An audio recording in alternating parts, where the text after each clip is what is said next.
O ano é 1720, no coração selvagem e indomado do Brasil. Homens rudes e destemidos, os bandeirantes, rasgam o sertão em busca de uma promessa. Eles procuram o brilho que enlouquece impérios e constrói cidades. O ouro. Em Minas Gerais, riachos inteiros são desviados, montanhas são perfuradas e uma febre dourada consome a colônia, enviando fortunas incalculáveis para os cofres de Portugal. Essa riqueza define o destino do Brasil, por um século, financiando o luxo da coroa, mas também semeando a semente da revolta. O ouro era o sangue que bombeava no coração do Império Português. Mas e se tudo isso nunca tivesse acontecido? Não queremos dizer apenas o ciclo do ouro, mas toda a estrutura econômica e social que ele forjou. Em outras palavras, como seria o mundo e a própria colônia, menos se o Brasil tivesse encontrado uma fonte de poder muito mais suja, potente e revolucionária? Como seria o mundo se o petróleo fosse descoberto no Brasil colonial? Claro, não somos os primeiros a levantar essa questão intrigante, e certamente não seremos os últimos. Historiadores e economistas têm ponderado sobre este cenário hipotético há anos, explorando o que poderia ter acontecido se a maior colônia de Portugal tivesse tropeçado na chave da era industrial um século antes de ela começar. É por isso que não é surpresa que existam especulações virtualmente infinitas sobre o destino alternativo do Brasil. Afinal, a própria colônia contribuiu significativamente para esse número de teorias, pois havia inúmeras maneiras e momentos em que sua história poderia ter tomado um rumo completamente diferente. Isso sem mencionar a abundância de teorias sobre o que realmente moldou a identidade e a economia brasileira. No entanto, examinar essa vasta gama de teorias em um único vídeo pode não ser uma boa ideia. Bem, pelo menos, não se não quisermos que este vídeo dure mais do que o próprio Império Português. Então vamos abraçar um único curso de história alternativa no qual o Brasil colonial não encontra ouro em abundância, mas sim vastos depósitos de óleo de pedra facilmente acessíveis, antes que as sombras da dependência econômica pudessem engolir completamente o futuro da nação. Mas lembre-se, estamos lidando com o efeito borboleta aqui. Uma pequena mudança menos um bandeirante escorregando em uma poça de óleo, em vez de encontrar uma pepita de ouro, poderia desviar o resto dessa história hipotética de maneiras inimagináveis. Portanto, este vídeo não se concentrará em uma narração passo a passo de uma história alternativa, em que o Brasil se torna uma potência petrolífera colonial, mas sim em explorar as implicações mais amplas e os potenciais efeitos em cascata de tal cenário. Não importa a qual escola de pensamento você se filie, uma coisa é certa: o curso da história teria sido drasticamente diferente se o Brasil tivesse se tornado o primeiro petroestado do mundo. Se esse poder estivesse em suas mãos, sem dúvida moldaria o futuro da América do Sul e do resto do mundo de inúmeras maneiras. Mas antes de mergulhar nessas maneiras, devemos voltar ao início. Afinal, somente entendendo a realidade da economia colonial, podemos ter a esperança de desvendar os fios de uma história alternativa, onde o Brasil se ergueu de forma resiliente e poderosa. A história do Brasil colonial é uma saga multifacetada, moldada pela monocultura do açúcar, pela extração predatória de metais, pela turbulência política e por profundas transformações sociais baseadas na escravidão. No entanto, o motor de grande parte dessa era pode ser ligado a uma busca incessante por riquezas que pudessem ser facilmente enviadas para a metrópole. A falha fatal, se podemos chamar assim, não foi de um imperador, mas da própria geologia e do tempo. O erro que definiu nosso destino foi encontrar o recurso certo para o século XVIII. O ouro, em vez de encontrar o recurso que definiria o século XIX e XX, o petróleo. Transição para imagens que ilustram a economia do ouro.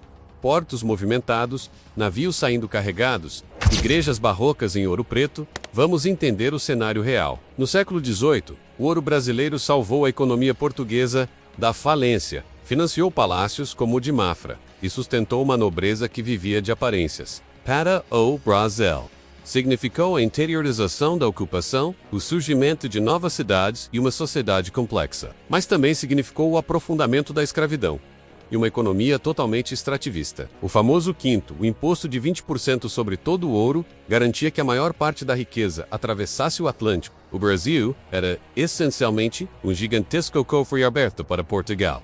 Agora vamos voltar ao nosso bandeirante. Em vez de gritar ouro, ele encontra uma nascente borbulhante de um líquido preto, espesso e fétido. Inicialmente, é visto como uma curiosidade, talvez útil para calafetar navios, ou como um remédio bizarro. Mas Portugal, em sua eterna rivalidade com a Espanha e crescente dívida com a Inglaterra, está desesperado por qualquer vantagem. Eles enviam seus primeiros cientistas e percebem que essa substância queima. E queima com energia nunca vista.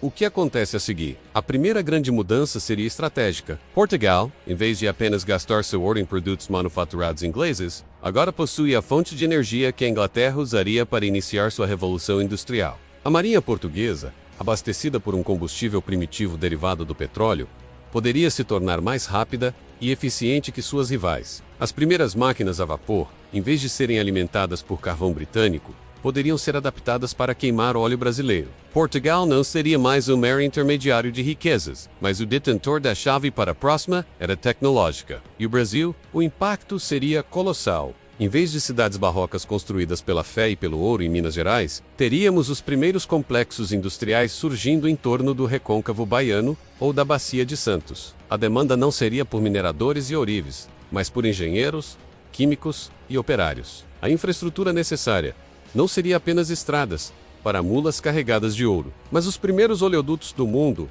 portos especializados e refinarias. Isso nos leva a uma questão sombria e inevitável: a escravidão. Inicialmente, a demanda por mão de obra para o trabalho brutal da extração e construção provavelmente aumentaria o tráfico de escravos. Seria um inferno de trabalho forçado nas novas minas de petróleo. Contudo, a própria natureza do petróleo como um multiplicador de energia poderia, paradoxalmente, acelerar o fim da escravidão. À medida que a mecanização se tornasse mais barata e eficiente do que a mão de obra humana, tratores primitivos, bombas, a motor, a lógica econômica que sustentava a escravidão começaria a ruir. A abolição poderia ter acontecido décadas antes, não por uma epifania moral da elite, mas por pura conveniência capitalista. E a independência, um Brasil industrializado, com uma classe operária e uma burguesia industrial nascentes, teria uma consciência política muito diferente da colônia agrária e extrativista que conhecemos. A pressão por autonomia ou independência seria imensa e muito mais poderosa. Talvez Portugal, vendo o Brasil não mais como uma fonte de matéria-prima, mas como um motor de seu próprio poder, lutasse com unhas e dentes para mantê-lo. Ou, num cenário ainda mais radical, talvez a coroa portuguesa se mudasse permanentemente para o Rio de Janeiro muito antes de Napoleão, não como uma fuga, mas como um movimento estratégico para estar no centro de seu novo e poderoso império petrolífero. O Império do Brasil poderia ter nascido como uma superpotência global.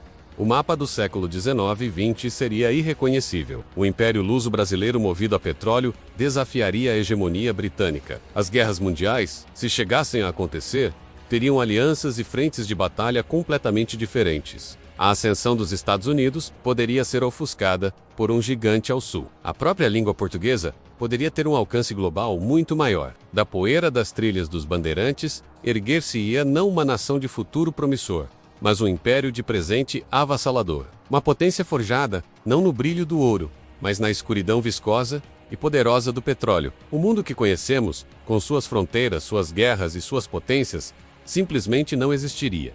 Mas e aí?